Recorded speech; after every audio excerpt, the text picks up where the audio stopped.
আমি সর্বশক্তিমান সৃষ্টিকর্তার নামে সশস্ত্রে শপথ করতেছি যে আমি গণপ্রজাতন্ত্রী বাংলাদেশ ও বাংলাদেশ সংবিধান এবং উচ্চতর কর্তৃপক্ষের আইনসম্মত আদেশ নির্দেশ প্রতি অকৃতি বিশ্বস্ততা ও অনুগত পোষণ করিব। আমি স্বেচ্ছাসেবী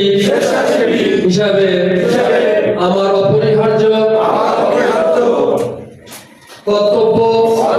মনে করিয়া সমাজ ও দেশ সেবায় নিযুক্ত কর্মস্থলে আমার উপর ন্যস্ত বাংলাদেশ আনসার ও গ্রাম প্রতিরক্ষা বাহিনী যে কোনো কর্তব্য আমি সততা ও বিশ্বস্ততার সহিত পালন করিব এবং দেশের স্বাধীনতা ও সার্বভৌমত্ব রক্ষার্থে প্রয়োজনে নিজের জীবন উৎসর্গ করিব। আমি